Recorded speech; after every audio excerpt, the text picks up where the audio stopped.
Welcome to NG Stories. Please like, share and subscribe for more amazing videos. महारानी जोधाबाई जो कभी थी ही नहीं, लेकिन बड़ी सफाई से उनका अस्तित्व गढ़ा गया और हम सब झांसे में आ गए।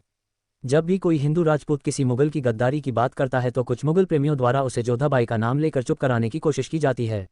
बताया जाता है कि कैसे जोधा ने अकबर की अधीनता स्वीकार की या उससे विवाह किया, परंतु अकबरकालीन किसी भी इतिहासकार ने जोधा और अकबर की प्रेम कहानी का कोई वर्णन नहीं किया है। उन सभी इतिहासकारों ने अकबर की सिर्फ 5 बेगम बताई है। 1. सलीमा सुल्तान 2. मरियम उद जमानी 3. रजिया बेगम 4. कासिम बानू बेगम 5. बीबी दौलत शाद। अकबर ने खुद अपनी आत्मकथा अकबरनामा में भी किसी हिंदू रानी से विवाह का कोई जिक्र नहीं किया, परंतु हिंदू राजपूतों को नीचा दिखाने के षड्यंत्र के तहत बाद में कुछ इतिहासकारों ने अकबर की मृत्यु के करीब 300 साल बाद 18वीं सदी में मरियम उद जमानी को जोधाबाई बताकर एक झूठी अफवाह फैलाई, और इसी अफवाह के आधार पर अकबर और जोधा की प्रेम कहानी के झूठे किस्से शुरू किए गए, जबकि खुद अकबरनामा और जहांगीरनामा के अनुसार ऐसा कुछ नहीं था। 18वीं सदी में मरियम को हरखा बाई का नाम देकर हिंदू बताकर उसे मान सिंह की बेटी होने की झूठी पहचान बताई। फिर 18वीं सदी के अंत में एक ब्रिटिश लेखक जेम्स टॉड ने अपनी किताब analysis and antiques of Rajasthan में मरियम से हरखाबाई बनी इसी रानी को जोधाबाई बताना शुरू कर दिया, और इस तरह ये झूठ आगे जाकर इतना प्रबल हो गया कि आज यही झूठ भारत के स्कूलों के पाठ्यक्रम का हिस्सा बन गया है, और जन जन की जुबान पर यह झूठ सत्य की तरह आ चुका है, और इसी झूठ का सहारा लेकर राजपूतों को नीचा दिखाने की कोशिश की जाती है। आन बान और शान के लिए मर मिटने वाले शूरवीरता के लिए पूरे विश्व में प्रसिद्ध भारतीय क्षत्रिय अपनी अस्मिता से क्या कभी इस तरह का समझौता कर सकते हैं? हजारों की संख्या में एक साथ अग्निकुंड में जौहर करने वाली क्षत्रानियों में से कोई स्वेच्छा से किसी मुगल से विवाह कर सकती है क्या?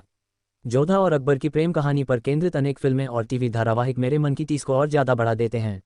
अब जब ये पीड़ा असहनीय हो गई तो एक दिन इस प्रसंग में इतिहास जानने की जिज्ञासा हुई, तो पास के पुस्तकालय से अकबर के दरबारी अबुल फजल द्वारा लिखित अकबरनामा पढ़ी। पूरी किताब पढ़ने के बाद घोर आश्चर्य तब हुआ जब पूरी पुस्तक में जोधाबाई का कहीं कोई उल्लेख ही नहीं मिला।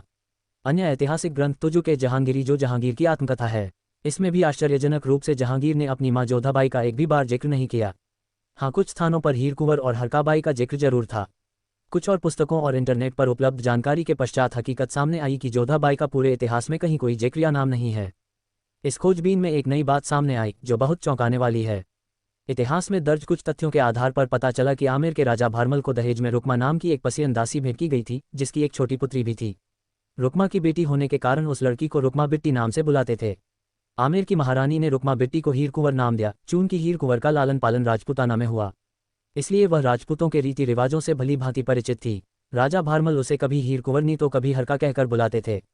राजा भारमल ने अकबर को बेवकूफ़ बनाकर अपनी पर्सियन दासी रुकमा की पुत्री हीर कुंवर का विवाह अकबर से करा दिया, जिसे बाद में अकबर ने मरियम उज जमानी नाम दिया। चूंकि राजा भारमल ने उसका कन्यादान किया था, इसलिए ऐतिहासिक ग्रंथों में हीर कुंवरनी को राजा भारमल की पुत्री बता दिया, जबकि वास्तव में वह कछवाह राजकुमारी नहीं बल्कि दासी पुत्री थी। राजा भारमल ने यह विवाह एक समझौते की तरह या राजपूती भाषा में कहें तो हल्दी चंदन किया था।